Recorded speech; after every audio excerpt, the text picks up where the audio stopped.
ஞானச்சாரலை விரும்பிக் கேட்டு சிறந்த கருத்துக்களை பதிவிடும் நண்பர்கள், பார்வையாளர்கள் அனைவருக்கும் எங்களின் சேனலின் சார்பாக மனமார்ந்த நன்றிகள்.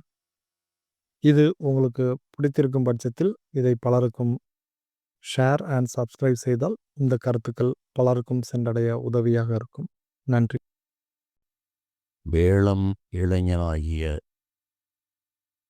எல்லாம் வல்ல ஸ்ரீ கடுகாசனமூர்த்தி பெருமானுடைய திருவருளினால் வெளிவந்து கொண்டிருக்கும் இந்த ஞானச்சாரலில்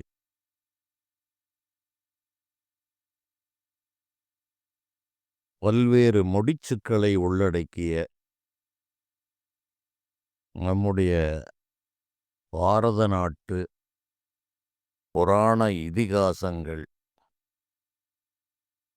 இறைவனுடைய தோற்றங்கள், இறைவனுடைய அவதாரங்கள்,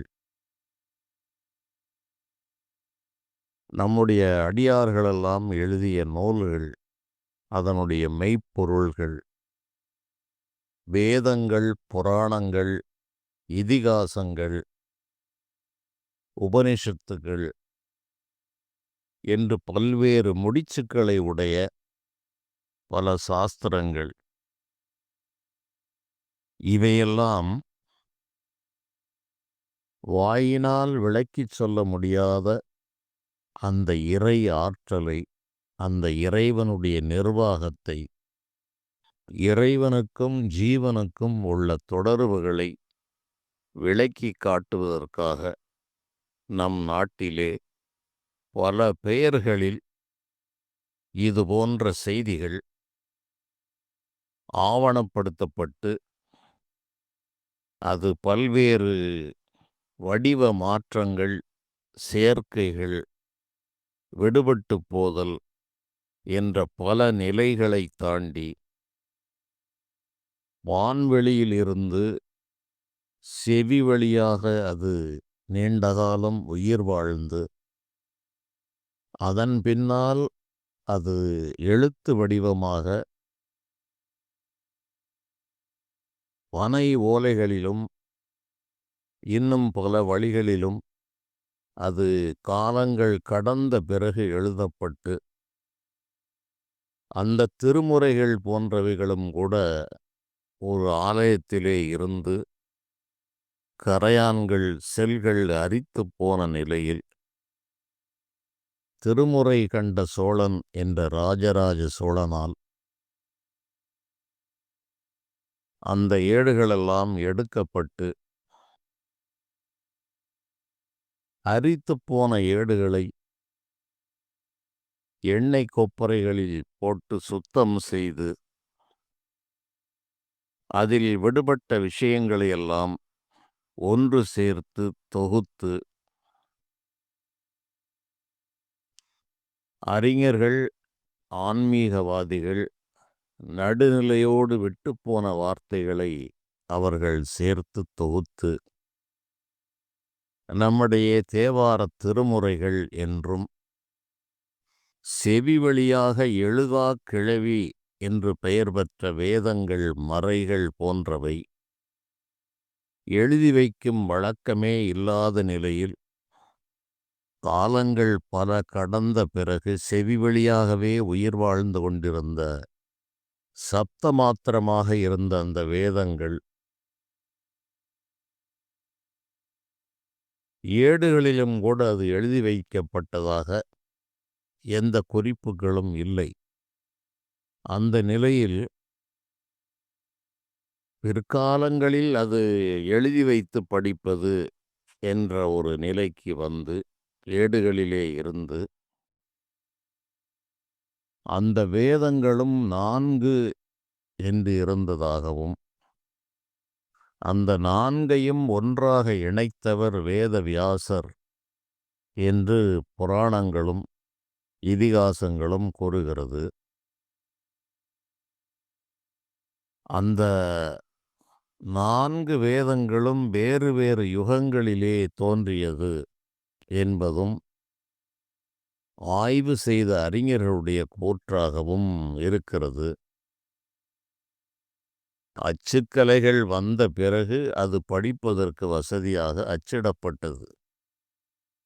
ஏடுகளிலே இருந்த திருமுறைகளெல்லாம் அதுவும் செவி வழியாகவே ஓதப்பட்டு வந்தது.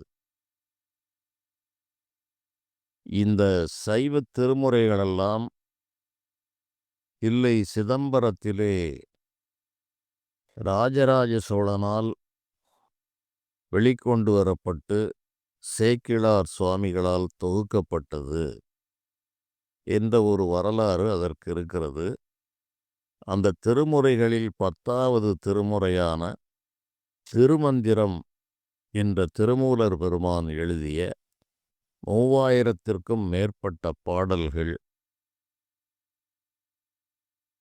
திருவாவடுதுறை ஆலயத்திலே கொடிமரத்துக்கு கீழாக மண்ணுக்குள்ளே புதைக்கப்பட்டிருந்த நிலையில் ஞானசம்பந்தப் பெருமானுடைய காலத்தில் அது வெளிக்கொண்டு வரப்பட்டது என்ற ஒரு செய்தியும் இருக்கிறது.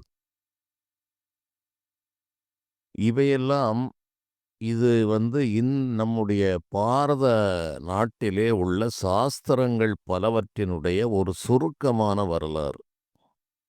இதை விரிவுபடுத்தி மாத கணக்கிலே ஆய்வு செய்து அதனுடைய ஒரு சாரமான விஷயத்தைத்தான் இன்று நான் சொல்லுகிறேன். இன்று நான் இவற்றை சொல்வதற்கு காரணங்கள் இன்று நான் சொல்லவில்லை. கிட்டத்தட்ட 55 ஆண்டுகளாக இது போன்ற விஷயங்களைப் பற்றிய விளக்கங்கள், தெளிவுகள் இவற்றையெல்லாம் பலருக்கும் சொல்லி ஒரு நிலையில் அதை தாண்டிய வேறு பல விஷயங்களெல்லாம் அரிதாக இருக்கிறது என்றும், இதுபோன்ற விஷயங்களை சொல்வது மிக மிக கடினமான ஒரு செயலாக இருக்கின்ற ஒரு காரணத்தாலும், வேண்டிய சிலவருக்கு மட்டுமே இதனுடைய சூட்சுமங்களை நேரிலே சொல்வது அல்லது தனிப்பட்ட முறையில் பேசும்போது சொல்வது என்ற நிலைக்கு என்னுடைய மனப்போக்கை மாற்றிக்கொண்டு எட்டுவதற்கு அரிதான இறை ஞானத்தை சொல்வது என்ற ஒரு நிலைக்கு வந்து இப்போது நான் அதை எவ்வளவு எளிமையாக சொல்ல முடியுமோ அந்த அளவு அதை நான் சொல்லிக் கொண்டு வருகிறேன். ஆனால் இது போன்ற அடிப்படை விஷயங்களை தெளிவிக்காமல் நம்முடைய பாரத நாட்டு அரிய தத்துவங்களெல்லாம் இன்று மேம்போக்காக அடிப்படை உண்மைகளை உணராமல் இன்றல்ல பல காலங்களாக அது அவ்வாறே பயன்படுத்தப்பட்டு வருகிறது. இதை நான் மட்டும் கூறவில்லை, பல்வேறு ஞானிகளும் கூறியிருக்கிறார்கள். காலங்காலமாக அனைத்திலும் நம்முடைய பாடல்களிலும் தேவாரத் திருமுறைகளிலும் அவை தெளிவாக்கப்பட்டிருக்கிறது. கந்தபுராணம் என்று சொன்னால் புராணங்கள் 18 அதையும் வியாசமுனிவரே எழுதினார் என்றெல்லாம் குறிப்புகள் இருக்கிறது. பவிஷ்ய புராணம், பிரம்மாண்ட புராணம், விஷ்ணு புராணம், சிவபுராணம், லிங்க புராணம், இப்படி பல 18 புராணங்கள் அதிலே குறிப்பிடப்படுகிறது. இவை அந்த காலங்களிலே வடமொழி ஞானங்கள் பலருக்கும் இருந்தது. ஒரு காலத்தில் அது அனைவருடைய மனதிலும் அந்த புராண இதிகாச அறிவுகள், வடமொழி ஞானங்கள் இருந்தது. சமணர்களிலே மிகச் சிறந்தவர்கள் வடமொழி கற்று அதில் மிகப்பெரிய அறிஞர்களாக இருந்தார்கள். இது போன்ற அடிப்படை வரலாறுகளெல்லாம் இன்று மறைந்து போன காரணத்தால்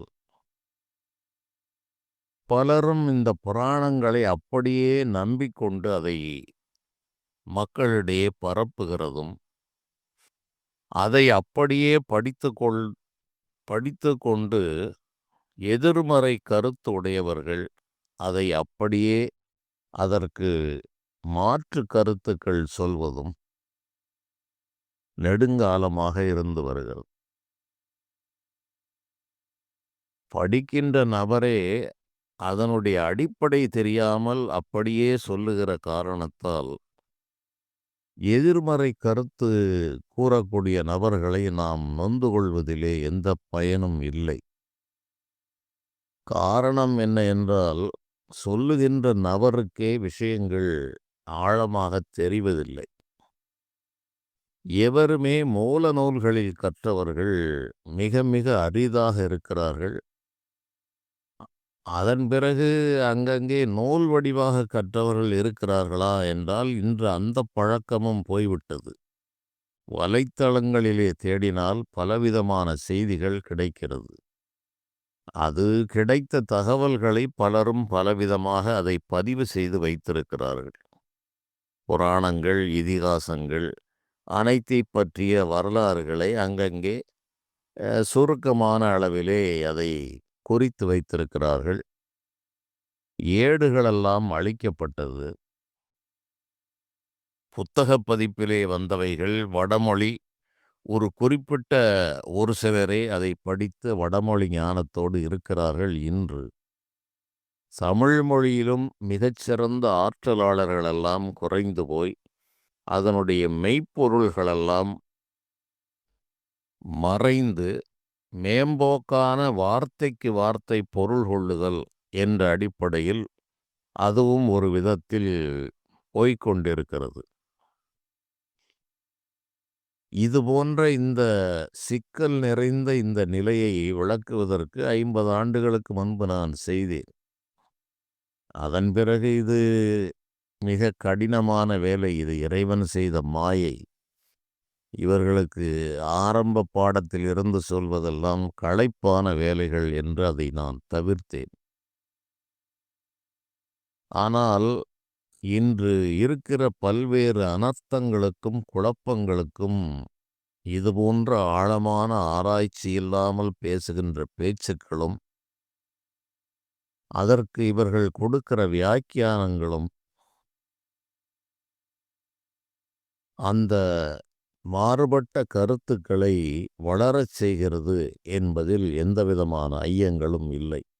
ஒரு மனிதன் அடிப்படையிலிருந்து தெரிந்து கொண்டு புரிந்து கொண்டு இறையருளை பெற்ற பிறகு அதன் பிறகுதான் அது சம்பந்தமான செய்திகளை பிறருக்கு சொல்ல வேண்டும் என்பதுதான் விதி. நானே முழுமையாக கற்காத ஒன்றை, நானே முழுமையாக தெரிந்து கொள்ளாத ஒன்றை நான் பிறருக்கு கூற முடியாது. அவ்வாறு கூறும்போது எழுகிற சந்தேகங்களுக்கு என்னால் விளக்கமும் தர முடியாது. என்ன செய்வார்கள் பலர் என்றால், முன்னோர்கள் சொன்னார்கள், அதை அப்படியே நம்பிக்கொள்ளுங்கள் என்று நமக்கு போதிக்கப்பட்டிருக்கிறது. அதில் ஐயம் கொள்ளாதே, முன்னோர்கள் சொன்னார்கள், அது இறைவன் இருக்கிறான் என்பதில் ஐயம் கொள்ளத் தேவையில்லை. ஆனால் முரண்பட்ட செய்திகளை உடைய புராணங்களும் இதிகாசங்களும் என்ன சொல்ல வருகிறது என்பதை நிச்சயமாக அந்த காலங்களிலே குருமார்கள் அனைத்தையும் விளக்கியிருந்தார்கள். இன்றும் அது சம்பந்தமான சூட்சுமமான பொருள்களை விளக்கக்கூடிய நபர்களும் இருக்கிறார்கள்.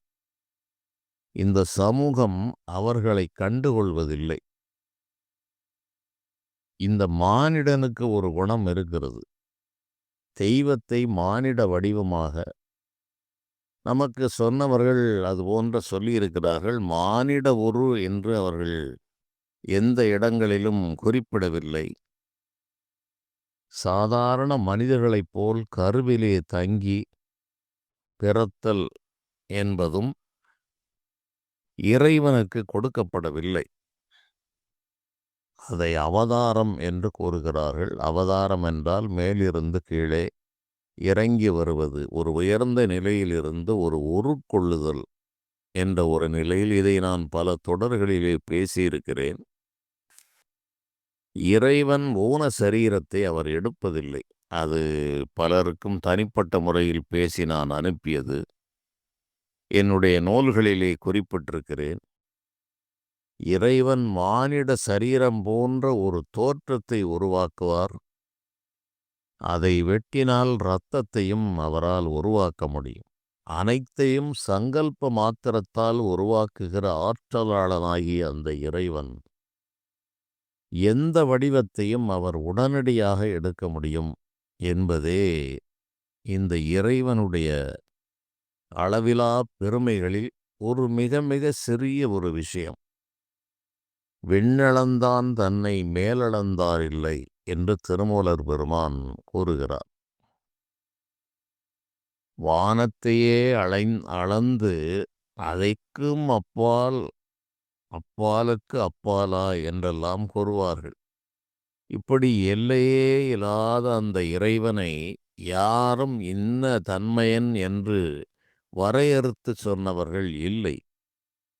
அந்த நிலையில் மனிதன் மிக மிக மிக குறைந்த ஒரு நிலையில் சிறு பிள்ளைகள் சிறு வீடு கட்டுவது போல அந்த இறை ஞானங்களையும் தத்துவங்களையும் புராணங்களையும் இதிகாசங்களையும் ஜோதிடத்தையும் வாஸ்து போன்ற விஷயங்களையும் எதிர்காலம் கூறக்கூடிய பல பஞ்சபட்சி சாஸ்திரங்கள் போன்றவற்றையும் சரக்கலைகள் போன்றவற்றையும் 1% குறைவாக தெரிந்து வைத்துக்கொண்டு அதிலே இவர்கள் மனம் போனபடி குட்டையை குழப்பி மீனை பிடிக்கிறார்கள் என்பது ஞானம் உணர்ந்த அனைவருடைய கருத்தும் இருக்கிறது.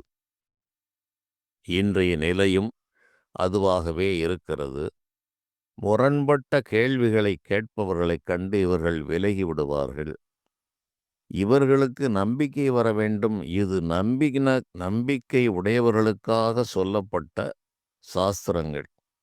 அவர்களே இதை அறிந்து ஆராய வேண்டும் என்ற ஒரு கட்டுப்பாடுகளும் இதில் விதிக்கப்பட்டிருக்கிறது. முதலில் கதை வடிவாக தெரிந்து கொள்ளுங்கள். அதன் பிறகு அதை ஆராய்ந்து அறிந்து கொள்ளுங்கள் அல்லது கற்றவர்களிடம் கேட்டு தெரிந்து கொள்ளுங்கள் என்ற அமைப்பில் இதை வைத்தார்கள். ஆகவே இதை சொல்லித் தருவதற்கு என்று குருமார்கள் என்றெல்லாம் இருந்தார்கள். இன்று அந்த கட்டுமானங்களெல்லாம் போய் யார் வேண்டுமானாலும் இருக்கிறது தகவல். அதை அவரவர் மனம் போன போக்கிலே சொல்லிக் கொண்டே போகலாம் என்ற ஒரு நிலையும் இன்று காணப்படுகிறது. இது இன்றல்ல, பல காலங்களாக இவ்வாறு இருக்கிற காரணத்தால் இந்த எதிர்மறை கருத்துக்கள் எல்லாம் கேள்விகளாக இன்றும் அப்படியே இருக்கிறது. அதற்கு விடை பகரக்கூடியவர்கள் அநேகமாக இல்லை. ஒன்று, நீ கேட்டுக்கொண்டே போ, நாங்கள் நம்புகிறோம், உனக்கு விளக்கம் சொல்ல வேண்டிய அவசியமில்லை என்று சென்று விடுவார்கள். அல்லது பெரியவர்கள் கூறினார்கள், நாங்கள் நம்புகிறோம், எதிர்கருத்து கூறுபவனை இறைவன் தண்டிப்பார் என்று விலகிவிடுவார்கள். இதிலே கேள்வி கேட்பவனும் இறைவன்,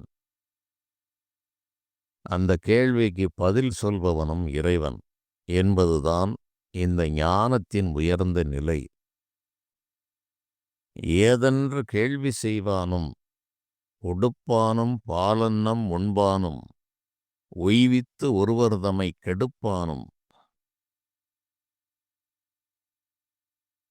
தேகி என்று ஏற்பானும் ஏற்கக் கொடாது நின்று தடுப்பானும் நேயலையோ தில்லை சிதம்பரத் தாண்டவனே என்று ஞானிகள் கூறுகிறார்கள். பட்டு பரிவட்டங்களை உடுப்பானும் பாலன்னத்தை பசியால் வாடுகின்ற நிலையிலும் ஒரு கூட்டம் இருக்கின்ற நேரத்தில் பாலன்னம் உண்பானும்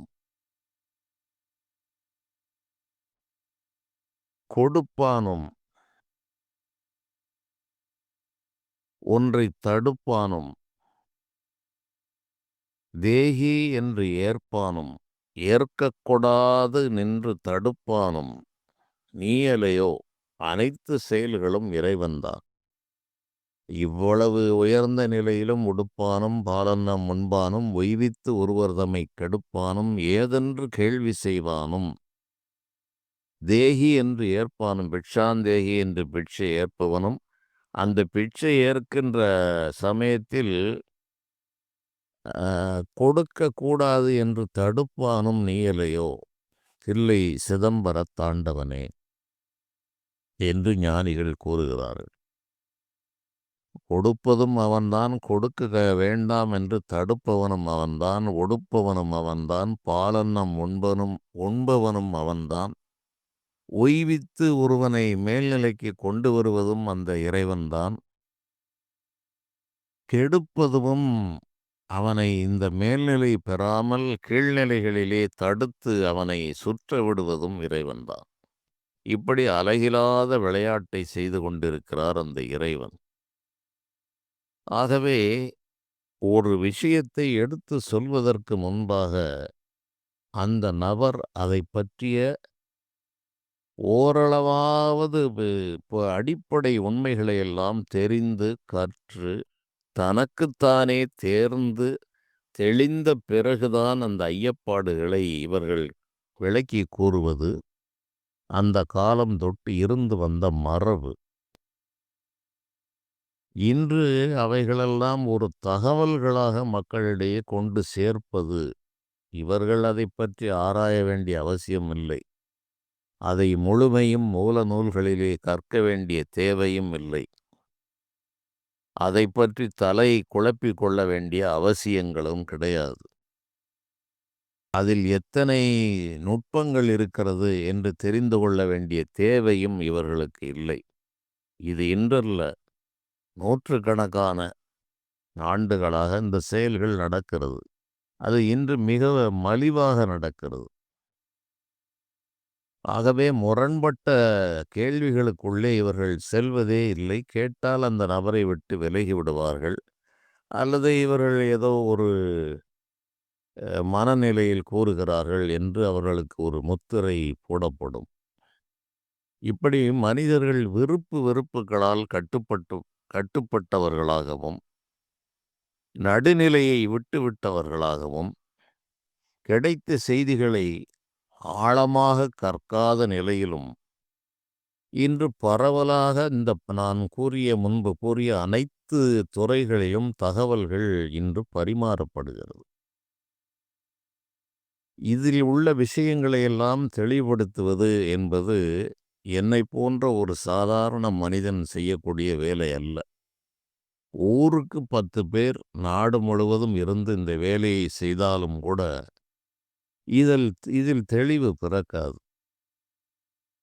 ஆகவேதான் நான் இதற்கு விளக்கங்கள் தருவது என்று நூல்களிலே ஓரளவு எழுதிவிட்டு பிறகு அந்த வேலைகளை நான் தவிர்த்தேன். இதுபோன்ற செய்திகளை கேட்கின்ற நபர்களும் வெகுவாக குறைந்து போனார்கள். அடிப்படையில் இருந்து கற்க வேண்டும் என்ற ஒரு கட்டமைப்பும் தகர்ந்து போய்விட்டது. மேம்போக்காக இந்த உலகம் சார்ந்த விஷயங்களை சொல்வது, சுற்றி சுற்றி செல்வம் வருவது, நோயை தடுப்பது, ஆயுளை நீடிப்பது, வசதி வாய்ப்புகளை பெருக்குவது, நீண்ட காலம் இந்த மண்ணில் இருப்பதற்கு ஏதேனும் உபாயங்கள் இருக்கிறதா என்று சொல்வது, திருமணமாகாத நபர்களுக்கு திருமணம் எப்போது நடக்கும், அதற்கு என்னென்ன வழிபாடுகளை செய்தால், எத்தனை தீபங்கள் ஏற்றினால், எந்த கோயிலுக்கு சென்றால் திருமணம் நடக்கும், குழந்தை பாக்கியம் இல்லாதவர்கள் எந்த கோயிலுக்கு சென்றால் குழந்தை பாக்கியங்கள் கிடைக்கும், நோயில் வாடுபவர்கள் எந்த தெய்வத்தை வணங்கினால் அந்த நோய் தீரும், வீடு கட்டும் யோகம் இல்லாதவர்கள் இந்த கோயிலுக்கு செல்லுங்கள், உங்களுக்கு உடனே வீடு கிடைக்கும், பக்கத்து வீட்டுக்காரன் சண்டை நடக்கிறது என்றால் இந்த கோயிலிலே போய் இதுபோல செய்யுங்கள், அந்த சண்டை விலகிவிடும், தொழில் செய்கிற இடங்களில் பங்காளிகளிடையே பிரச்சனை இருக்கிறதா, இங்கே போய் வழிபாடு செய்யுங்கள், உங்கள் பங்காளி பிரச்சனைகள் தீருகிறது. இப்படி பல விஷயங்களும் இந்த மண் சார்ந்த வாழ்க்கைக்காக இந்த இறைவனுடைய தத்துவங்களையும் இறை வழிபாட்டையும் இந்த சாமானிய விஷயங்களுக்கு இவர்களே பிரித்து வைத்து கொண்டு எல்லை இலக்கணங்களை தாண்டி அந்த இறைவனை மிக மிக குறுகிய வடிவத்துக்குள்ளே அடக்கி அதிலும் இவர்கள் இந்த கேட்டகரி வைஸாக இந்த ஆலயங்களையும் பாடல்களையும், வயிற்று வலி போக வேண்டுமா இந்த பாடலை படியுங்கள், தலைவலி போக வேண்டுமென்றால் இந்த பாடலை படியுங்கள், கல்யாணம் நடக்க வேண்டுமா இந்த ஊருக்கு செல்லுங்கள், ஆயுள் தோஷம் இருக்கிறதா இந்த ஊரிலே போய் உங்கள் ஜாதகத்தை வையுங்கள், நீண்ட ஆயுள் வேண்டுமா இந்த இறைவனை வணங்குங்கள் என்று இவையெல்லாம் ஒரு வேடிக்கையாகவும் வினோதமாகவும் என்னை போன்றவர்களுடைய பார்வையில் தென்படுகிறது. இது இன்று நேற்றல்ல, காலங்கள் வெகு காலங்களுக்கு முன்பாக இது போன்ற செயல்களெல்லாம் ஒரு வினோதமான ஒரு நிலையில்தான் இவற்றை என்னை போன்ற நபர்கள் பார்க்கிறார்கள். இன்றும் அவ்வாறுதான் நடக்கிறது. ஆலயங்களிலே சக்தி இருக்கிறது.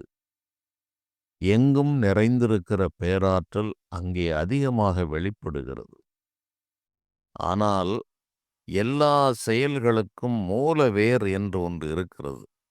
அந்த மூலவேரை ஒரு மனிதன் இரும்பு துண்டை விழுங்கிவிட்டால் அவனுக்கு வயிற்று உபாதை வரும். அந்த வயிற்று உபாதைக்கு காரணம் அவன் விழுங்கிய இரும்பு துண்டு. அதை எடுத்து வெளியே போட்டால் அன்றி இவனுடைய அந்த நோவு முழுமையாக குணமடையாது. அதற்கான வழிகளை நம்முடைய முன்னோர்கள் சொன்னார்கள். இந்த இரும்பு துண்டு என்பது பூர்வ ஜென்ம கர்மாக்கள். கர்மாக்கள் என்றால் அது ஏதோ ஒரு பெரிய பூதாகாரமான விஷயங்கள் அல்ல. இவன் செய்த செயல்கள், செயலுக்கு வருகின்ற விளைவு, அதற்கும் இறைவனுக்கும் சம்பந்தம் இல்லை என்பதுதான் இறைவனுடைய நிர்வாகம். பெருமைக்கும் ஏனை சிறுமைக்கும் தத்தம் கர்மமே கட்டளைக்கல் என்று நூதனமான சிந்தனைகளையும் ஆய்வுகளையும் உடைய வள்ளுவர் பெருமானே கூறுகிறார். அவனுடைய கர்மம் என்றால் காரியம் என்று பொருள். அந்த செயலுக்கு எதிர்விளை இதைத்தான் ஆங்கிலேய அறிஞர்கள், வெளிநாட்டுக்காரர்கள் ஒவ்வொரு செயலுக்கும் ஒரு எதிர் செயல் உண்டு என்பவற்றை இன்று மிகப்பெரிய பாடமாக படித்து கொண்டிருக்கிறார்கள். அதைத்தான் நம்முடைய நாட்டு முன்னோர்கள் சொன்னார்கள். அது அறிவியலில் சேருகிறது, இது மூட நம்பிக்கையிலே சேருகிறது. இவற்றிற்கெல்லாம் காரணம் பிறரை நோவதில் பயனில்லை. இதை எடுத்து சொல்கிறவர்களுக்கே தெளிவில்லை. நான் முன்பே கூறி அதிலிருந்து சற்று விலகிச் சென்றது, இந்த வடமொழி ஞானங்கள் பலரிடமும் நிறைந்திருந்தது. இந்த உண்மைகளே இன்று பலருக்கும் தெரியாது. காளிதாசர் அவர் ஒரு சாமானியமாக படிப்பறிவில்லாதவர் என்று கூறப்படுகிறது. அவர் சகல ஞானங்களையும் உணர்ந்து வடமொழியிலே மிகப்பெரிய ஒரு காவியங்களை படைத்தார் என்பது பலருக்கும் இன்று தெரியாது. வயதினர்கள், மூத்தவர்களுக்கு ஓரளவு தெரிந்திருக்கலாம். இன்றைய தலைமுறையினருக்கு அது இம்மியளவும் தெரியாது. சாகுந்தலம், ரகுவம்சம், மேக சந்தேசம், ஜாதகச் சந்திரிகா என்று பல நூல்களை அவர் இயற்றியிருக்கிறார் வடமொழியிலே. வடமொழியில் மிகப்பெரிய அறிஞர் அவர். அது தவிர அவரை ஆதரித்த போஜராஜன் என்பவர் வடமொழியில் மிகச்சிறந்த ஒரு அறிஞராக இருந்திருக்கிறார். இது பேச்சு வழக்கிலும் கூட இந்த வடமொழி என்பது இருக்கிறது. நான் இந்த வடமொழி என்பதற்கே ஒரு உரை செய்து வைத்திருந்தேன். சிலருக்கு அனுப்பினேன். இது வலைத்தளங்களிலே அது வெளிவரவில்லை. அது வடமொழி என்று வடக்கே இருந்து வந்த மொழி அல்ல. அதற்கே சுமார் 1 மணி நேரம் அதை பற்றி நான் விவரித்திருக்கிறேன். வடம் என்பது வடமரம், வடவிருட்சம் என்பது ஆலமரம். அந்த ஆலமரத்தின் கீழ் இருந்து அது தட்சிணாமூர்த்தி என்ற சிவபெருமானால் சொல்லப்பட்டது சனகாதி முனிவர்களுக்கு என்ற காரணத்தால் அது வடமொழி என்று வந்தது. வடக்கு தெற்கு என்பதெல்லாம் திசைகளுக்கும் இதற்கும் சம்பந்தமில்லை. இதைத் தவிர வேத வியாசர் என்பவரே பராசர முனிவருக்கும் செம்படவ பெண்ணிற்கும் பிறந்தார் என்பது புராண செய்தி. அவருடைய பிறப்புகளெல்லாம் பார்த்தால் மனித அறிவை கடந்த நிலையில் இருக்கும். பஞ்சபாண்டவருடைய பிறப்பும் மனித அறிவை கடந்த நிலையில் இருக்கும். ஆகவே இவர்களெல்லாம் ஊன் உடல் கொண்டு வாழ்ந்தவர்கள் என்ற ஒரு அறியாமையே பலவிதமான அனர்த்தங்களுக்கும் காரணமாக இருக்கிறது. பலவிதமான அ பிரச்சனையான கேள்விகளுக்கும் இதுவே வழிவகுக்கிறது. மானிட உடல் சார்ந்த விஷயங்களெல்லாம் அது இயற்கை என்ற நிலையில் இறைவனே வைத்திருக்கிறார். ஞானிகள் அவற்றை அனாட்டமி என்ற உடல் கூறுகளை எல்லாம் மிக தலை முதல் கால் வரை அவர்கள் வெளிப்படையாக அனைத்தையும் பேசியிருக்கிறார்கள். மானிட தர்மம் என்பது வேறு, தேவதைகள் என்பது வேறு. தேவதைகளிலும் பல நிலைகள், பல அடுக்குகள் இருக்கிறது. அதனுடைய சக்தி அளவீடுகள் வேறு. அதனுடைய மூலப்பிரகிருதி என்று சொல்லக்கூடிய அந்த மூலமான இறையாற்றல் சிவசக்தி என்றும் நாராயணன் என்றும் இப்படி பலவிதமான பெயர்களில் அந்த ஆற்றல்களுக்காக இவர்கள் பல பெயர்களை கொடுத்து அது ஆண் என்றும் பெண் என்றும் எல்லாம் வைத்திருக்கிறார்கள். இறைவனுக்கு ஆணாகி பெண்ணாகி அலியாய் பிறங்கொழி சேர் என்று மணிவாசகப் பெருமான் கூறுகிறார். ஆணாகவும் பெண்ணாகவும் சேர்ந்து அர்த்தநாரீஸ்வரர் என்று இறைவன் அதற்காகத்தான் முன்னோர்கள் வைத்தார்கள். மனிதர்கள் இப்படியெல்லாம் தலையை குழப்புவார்கள். இது ஆண், இது இவருக்கு இவர் மனைவி. புராணம் சொல்லுகிறது. மனைவி என்பதுமில்லை, மகன் என்பதுமில்லை என்பதை நன்றாக தெரிந்து கொள்ள வேண்டும். இறைவனுக்கு மானிட வடிவம் கிடையாது. பசி, தாக, தூக்கங்கள் எல்லாம் கிடையாது. மலஜல உபாதைகள் கிடையாது. மானிடர்களைப் போன்ற சிற்றின்ப உணர்வுகளும் அதற்கு மனைவிமார்களும் அவர்களுக்கு மற்ற விஷயங்களும் எதுவுமே கிடையாது என்பதை தெரிந்து கொள்ளாமல் தன்னைப் போலவே இறைவனை வணங்குவது மனிதன்.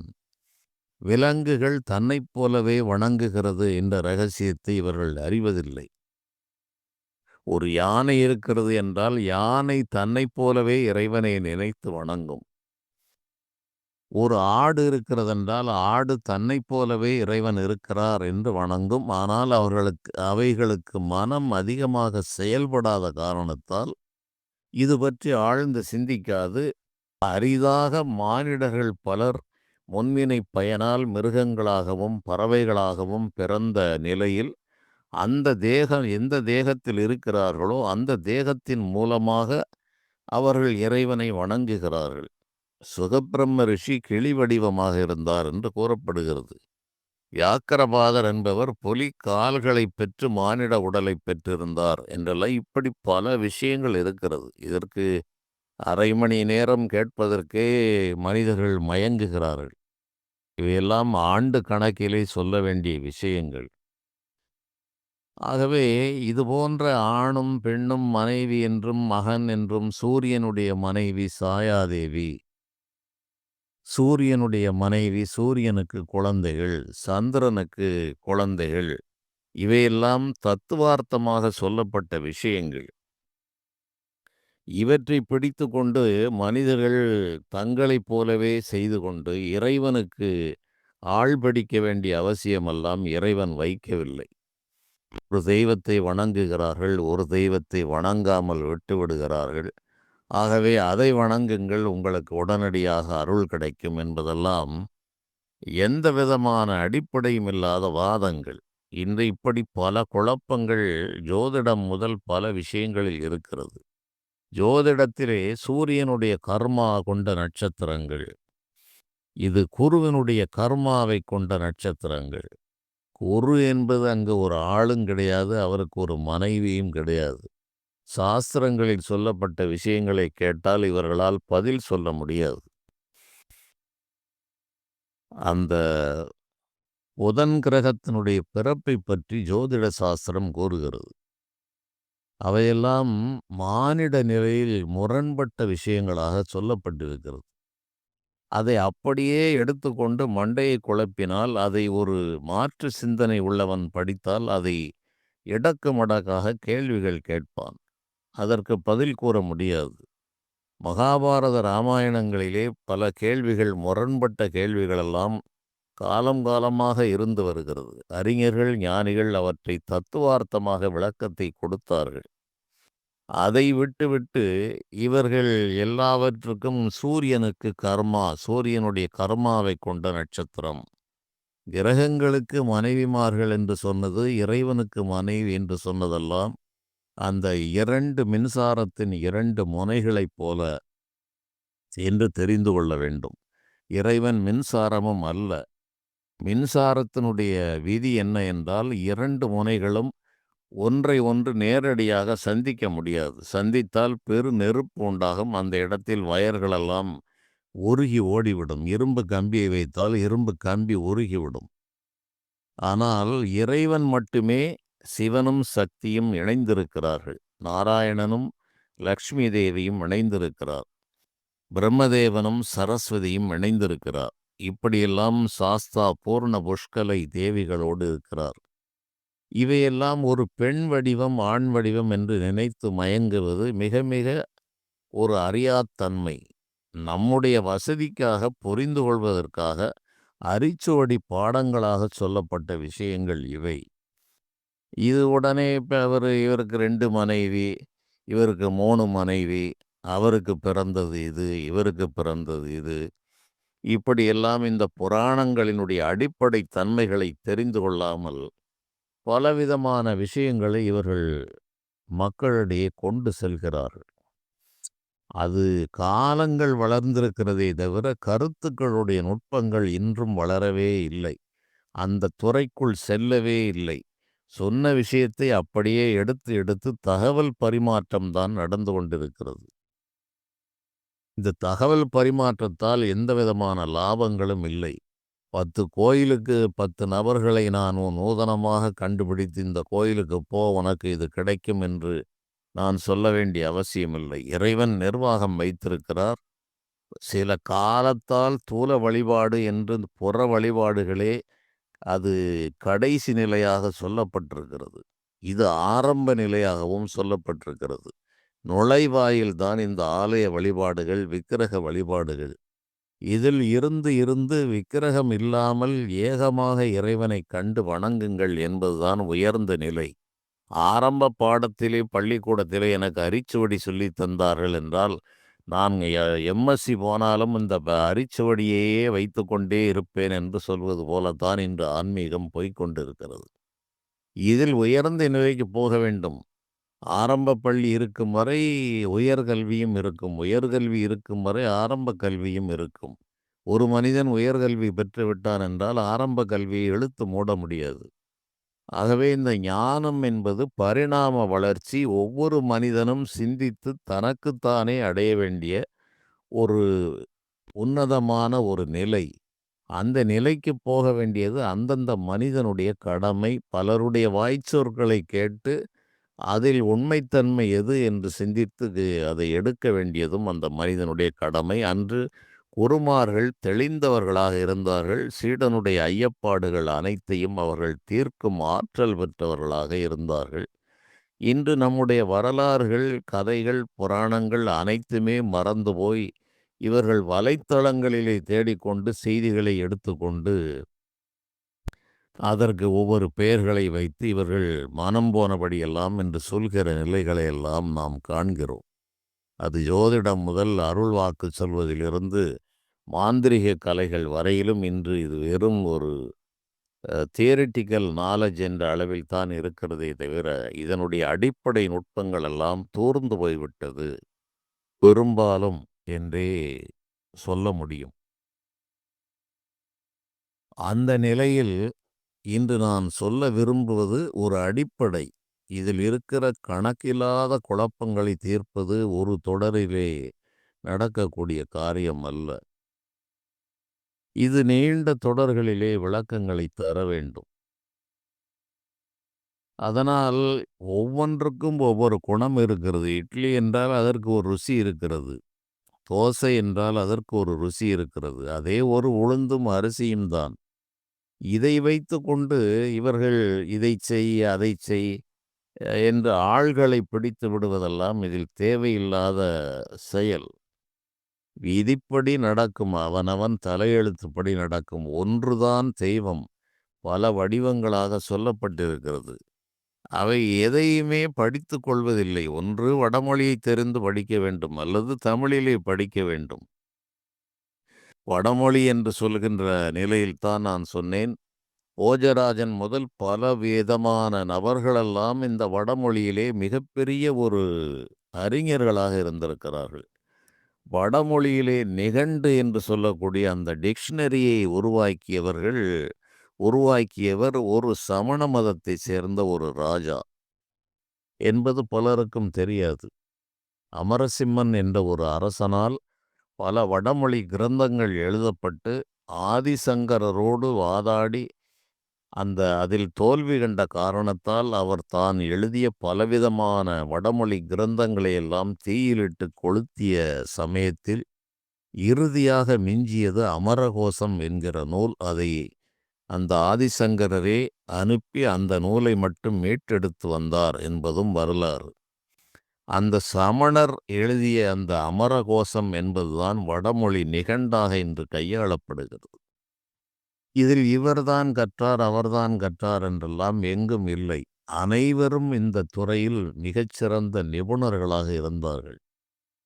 வால்மீகி ராமாயணத்தை வடமொழியில் எழுதியவர் ஒரு வேடர் என்று கூறப்படுகிறது. வியாச முனிவர் அந்த மகாபாரதத்தை சொல்ல விநாயகப் பெருமான் தன்னுடைய தந்திரத்தை ஒடித்து மேருமலையில் எழுதினார் என்று கூறுவதே அது மிகப்பெரிய நுட்பமான விஷயங்கள், தத்துவங்களை அவ்வாறு கூறியிருக்கிறார்கள். வியாசம் என்ற சொல்லுக்கே பகுத்து அறிதல் என்பதே பொருள். வடமொழி சொல் வியாசம் என்பது. அதை பகுத்து பார்த்தல், அனலைஸ் செய்தல் என்கிற ஒரு ஆங்கில சொல் என்றால் அனலைஸ் செய்வது, ஆராய்ச்சி செய்வது, பிரித்து அறிவது என்பதுதான் வியாசம் என்றே பெயர். அது வியாச முனிவர் என்று அதைத்தான் சொன்னார்கள். வேதங்கள் பல காலகட்டங்களிலே உருவானதைத்தான் அவர் ஒன்றாக இணைத்து வேதங்களிலே பழமையானது ரிக்கு வேதம் என்றும் இப்படியெல்லாம் சொல்லப்பட்டிருக்கிறது.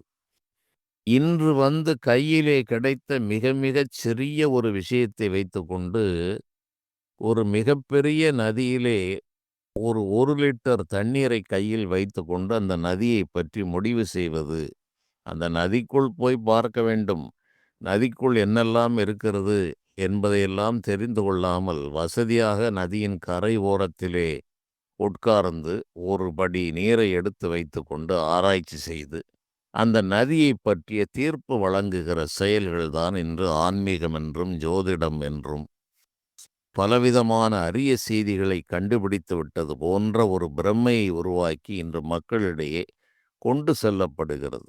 இவற்றை மெய்வுணர்ந்து தன்னை மறந்த ஞானிகள் இவற்றை ஒரு பொருட்டாக நினைப்பதில்லை. எங்கும் இறைவன் என்று வந்த பிறகு இதில் இப்படித்தான் அப்படித்தான் என்பதெல்லாம் இந்த ஞானம் தெளிந்தவர்களுக்கு, பித்தர்களுக்கு வராது.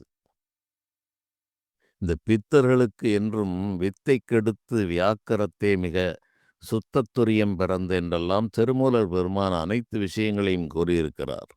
பிறவிக்கு காரணமான அந்த வித்தை கெடுக்க வேண்டும். அந்த வித்து இருந்தால் முளைக்கும், வறுத்த விதை முளைக்காது.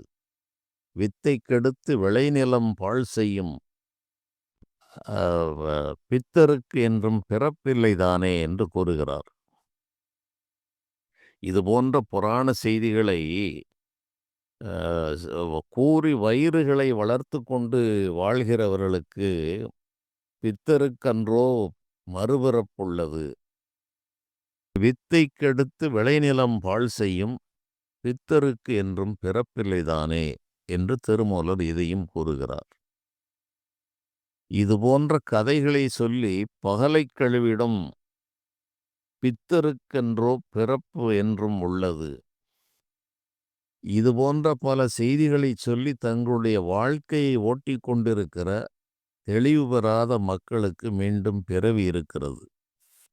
புராணங்கள், இதிகாசங்கள், இந்த திருமுறைகள் போன்றவற்றினுடைய உண்மை பொருள்களை தெரிந்து கொண்டவர்களுக்கு அவர்கள் இந்த விதையை வறுத்து விடுகிறார்கள், விளைநிலத்தை பாழ் செய்கிறார்கள். நீ வித்து என்று ஒன்று இருந்து விளைநிலம் ஒன்று என்று இருந்து விவசாயம் செய்து கொண்டிருந்தால் அந்த விவசாயத்தின் விளைவாக உனக்கு கிடைக்கக்கூடிய அந்த போகம், அந்த நெல் மகசூல் என்பது உனக்கு வந்து கொண்டிருக்கும். இந்த விவசாய வேலைகள் தொடர்ந்து கொண்டே இருக்கும். இது மானிட நிலைக்கு. இங்கு விவசாயம் என்பது பிறவியை குறிக்கிறது. வித்தை கெடுத்து விளைநிலம் பாழ் செய்யும் பித்தருக்கு என்றும் பிறப்பில்லைதானே. பக்தி விற்றுண்டு பகலைக் கழுவிடும் மத்தகர்க்கன்றோ மறுபிறப்புள்ளது. பக்தி விற்றுண்டு பக்தி போன்ற விஷயங்களை சொல்லி வாழ்நாளை கழிக்கின்ற சாமானிய மனிதர்கள் அடிப்படை உண்மைகளை அறிய மாட்டார்கள். இதை திருமூலர் பெருமான் கூறியிருக்கிறார். பல ஆண்டுகளுக்கு முன்பு பல பிறவிகளிலே படித்த பாடல். நான் பேசுவது ஒரு நேரம், அது ஆழ்மனதிலிருந்து வெளியே வர வேண்டும். எந்த குறிப்புகளையும் வைத்து நான் எந்த காலத்திலும் பேசியதில்லை. நான் வலைத்தளங்களிலே தேடி எடுத்து பேசுகின்ற வழக்கங்களும் எனக்கு இல்லை. நான் பேசுவது மனிதர்களுடைய எண்ணங்களுக்கு அப்பாற்பட்டு வான்வெளி பதிவுகள் கணக்கில்லாமல் இருக்கிறது. அதுபோன்ற உயர்ந்த தொழில்நுட்பத்தின் அடிப்படையில் விண்ணிலே நிறைந்திருக்கிற பல விஷயங்களை ஈர்த்து கொண்டு நான் உங்களுக்கு விளக்கங்களை கொடுக்கிறேன். எனக்கு எந்த நூலும் பயன்பட வேண்டும், அந்த நூலை நான் தேடிச் செல்ல வேண்டும் என்ற அவசியத்தை இறைவன் அநேக ஆண்டுகளுக்கு முன்பே எனக்கு வைக்கவில்லை. பல பிறவிகளிலே அதை வைக்கவில்லை. ஆகவே எனக்கு எந்த நூல்களையும் நான் துணை கொண்டு குறிப்புகளெல்லாம் எடுத்து வைத்து கொண்டு ஒரு நேரத்தை வைத்து கொண்டு பேச வேண்டும் என்ற நிலைகளை எல்லாம் என்றோ விட்டுவிட்டவன். மனம் போனபடி பேசுகிறேன். அதுவும் எவ்வளவு நாட்கள் நான் பேசுவேன், எப்போது நிறுத்துவேன் என்பதெல்லாம் அது ஒரு கட்டுப்பாட்டிற்குள் வராது. எனக்கு இது வேலையும் அல்ல, தொழிலும் அல்ல. பிறருக்கு சிலருக்கேனும் ஞான கண்களை திறக்க வேண்டும் என்ற அடிப்படையில் தான் இந்த செயல்கள் நடக்கிறது. அபத்தமான செய்திகள் அன்றும் இன்றும் வருகிறது என்பதை காரசாரமாக நான் கண்டித்த காலங்கள் ஒரு 45 ஆண்டுகளுக்கு முன்பு. பல பெரிய அறிஞர்களெல்லாம் வந்து என்னோடு விவாதிப்பார்கள். விவாதித்து எவரும் வெற்றி கண்டவர்கள் இல்லை. மூக்கின் மேல் விரலை வைத்து பிரமித்து சென்றவர்களே அதிகம். அதில் பலர் என்னிடம் பாடம் கேட்பதற்கே மீண்டும் வந்து என்னை விட மிக மிக பெரிதாக படித்து பெயருக்கு பின்னால் 15 பட்டங்களை போட்டவர்களெல்லாம் உண்டு. வடமொழியில் கரை கண்டவர்களெல்லாம் உண்டு. விஷயத்தை சொன்னவுடன் அவர்கள், ஐயா உம்மிடம் இவ்வளவு விஷயம் இருக்கிறதா என்று மடங்கி போனவர்களெல்லாம் உண்டு. இவையெல்லாம் இறைவனுடைய அருளால் வருகிறது. இதனால் நான் பெரிதும் கற்றுவிட்டேன் என்று அகங்காரம் ஒருபோதும் ஞானிகளுக்கு வருவதில்லை. அகங்காரம் வந்தால் அவனுக்கு ஞானம் வரவில்லை என்பதே பொருள். எதுவும் யாருக்கும் சொந்தமில்லை. ஒரு தீபத்திலிருந்து இன்னொரு தீபம் ஏற்றப்படுகிறது. இதற்கும் இழப்பில்லை, அதற்கும் இழப்பில்லை. ஆகவே இது போன்ற செய்திகள் எல்லாம் மிக மிக நுட்பமாக இருக்கிறது. ஒரு ஆன்மீகம் என்று வந்தால் அதனுடைய அடிப்படை விஷயங்களை கற்றுக்கொண்டு பிறருக்கு சொல்ல வேண்டும். அது இல்லாமல் சும்மா ஏதோ அது படித்து இவருக்கு இவர் மனைவி, இவருக்கு இவர் மகன் என்றெல்லாம் சொல்லிக்கொண்டே பழைய காலங்களைப் போலவே இன்றும் மக்களை அதே ஆரம்ப நிலையில் எலிமெண்ட்ரி லெவலிலே வைத்திருப்பது என்பது காலம் காலமாக நடந்து வருகிறது. அந்த எலிமெண்ட்ரி லெவலை ஆராய்ச்சி செய்வோரும் அந்த எலிமெண்ட்ரி லெவலை தாண்டாத நிலை உள்ளவர்கள் அதற்கான விவாதங்களை நடத்துவது, மக்களை அந்த 1வது வகுப்பிலேயே வைத்திருக்கிற வேலைகள் நடக்கிறது. இதில் சலிப்பு ஏற்பட்ட காரணத்தால் என்னை போன்ற நபர்கள் வெளியே பேச வருவதில்லை. பேச வந்தால் இது போன்ற விஷயங்களை எல்லாம் பேச வேண்டும். இது பலருக்கும் இதுவே நேரங்கள் கடந்து போய்விட்டது. இதை நான் பதிவு செய்து அனுப்பினால் எத்தனை பேர் இதை முழுமையாக கேட்பார்கள் என்றெல்லாம் தெரியவில்லை. மிகப்பெரிய சந்தையிலே நான் ஒரு பிளாட்ஃபார்மிலே ஒரு இட்லி கடைக்கு இட்லியை கொடுக்கிறேன். இதை தேடி வந்து யார் வாங்குவார்கள் என்பதெல்லாம் தெரியாது. கொடுக்க வேண்டியது என்னுடைய வேலை. அதை செய்கிறேன். தவம் உள்ளவர்கள் சிந்தித்து பயன்பெறுவார்கள் என்ற நம்பிக்கையில் செய்கிறேன். வருகின்ற தொடர்களிலே மேலும் இது போன்ற விஷயங்களில் அடிப்படை தெளிவுகளை நான் தருகிறேன். மீண்டும் பார்க்கலாம். நன்றி.